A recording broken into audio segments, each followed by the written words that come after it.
Leviticus Chapter 14. The Lord spoke to Moses. This is the law concerning the person afflicted with a skin disease on the day of his cleansing.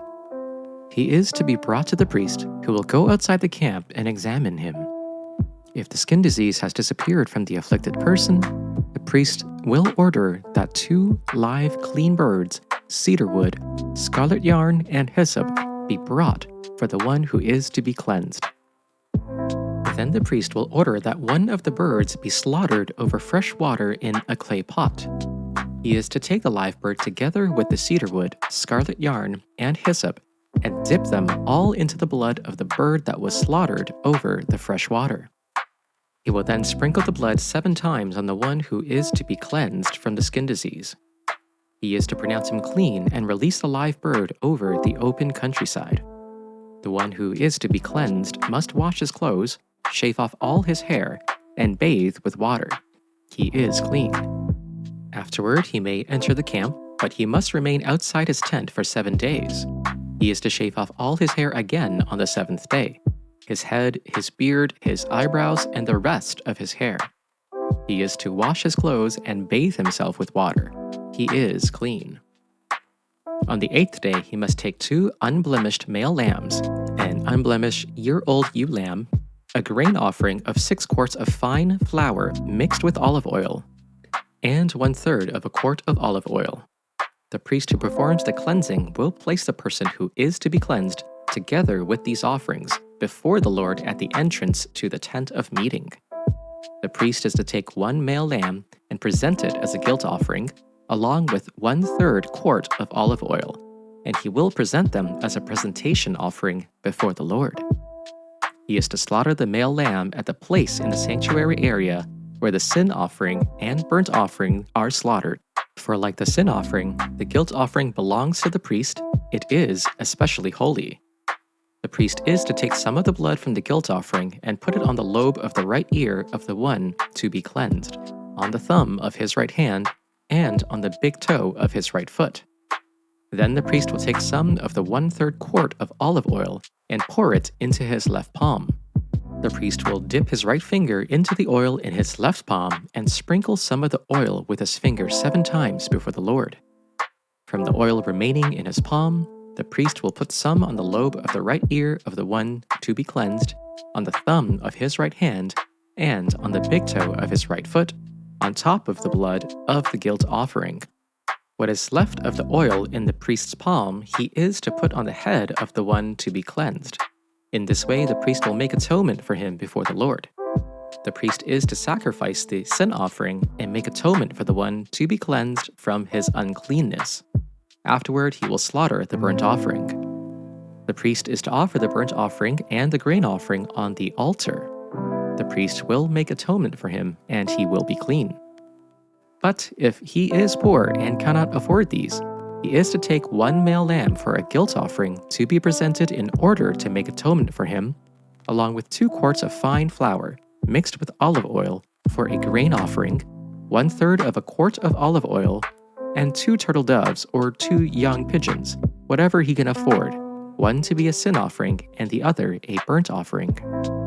On the 8th day, he is to bring these for his cleansing to the priest at the entrance to the tent of meeting before the Lord. And the priest shall take the lamb of the guilt offering and the log of oil, and the priest shall raise them as an elevation offering before the Lord. The priest shall slaughter the lamb of the guilt offering, and shall take some of the blood of the guilt offering, and put it on the lobe of the right ear of the one to be cleansed, and on the thumb of the right hand, and on the big toe of the right foot. The priest shall pour some of the oil into the palm of his own left hand, and shall sprinkle with his right finger some of the oil that is in his left hand 7 times before the Lord. The priest shall put some of the oil that is in his hand on the lobe of the right ear of the one to be cleansed, and on the thumb of the right hand and the big toe of the right foot, where the blood of the guilt offering was placed. The rest of the oil that is in the priest's hand he shall put on the head of the one to be cleansed, to make atonement on his behalf before the Lord.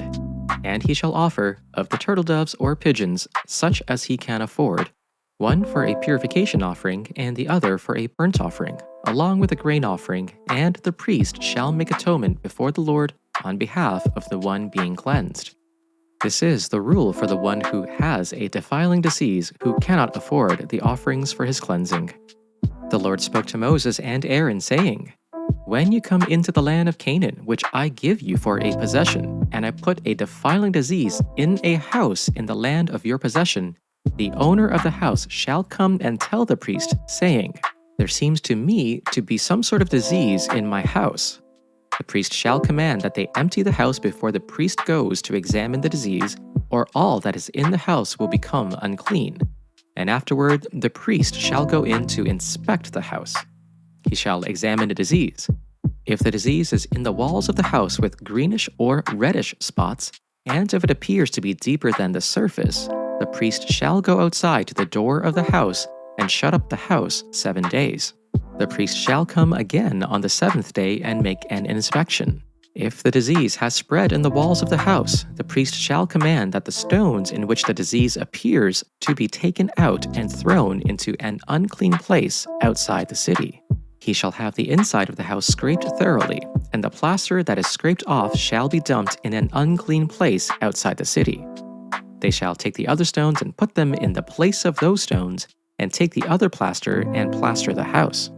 If the disease breaks out again in the house after he has taken out the stones and scraped the house and plastered it, the priest shall go and make inspection.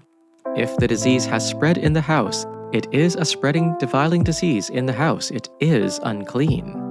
He shall have the house torn down, its stones and timber and all the plaster of the house, and taken outside the city to an unclean place. All who enter the house while it is shut up shall be unclean until the evening. Anyone who sleeps or eats in the house must wash their clothes. But if the priest comes to examine it, and the mold has not spread after the house has been plastered, he shall pronounce the house clean, because the defiling mold is gone. To purify the house, he is to take 2 birds and some cedar wood, scarlet yarn, and hyssop. He shall kill one of the birds over fresh water in a clay pot. Then he is to take the cedar wood, the hyssop, the scarlet yarn, and the live bird, dip them into the blood of the dead bird and the fresh water, and sprinkle the house 7 times. He shall purify the house with the bird's blood, the fresh water, the live bird, the cedar wood, the hyssop, and the scarlet yarn. Then he is to release the live bird in the open fields outside the town. In this way he will make atonement for the house, and it will be clean. These are the regulations for any defiling skin disease, for a sore, for defiling molds in fabric or in a house, and for a swelling, a rash, or a shiny spot, to determine when something is clean or unclean. These are the regulations for defiling skin diseases and defiling molds.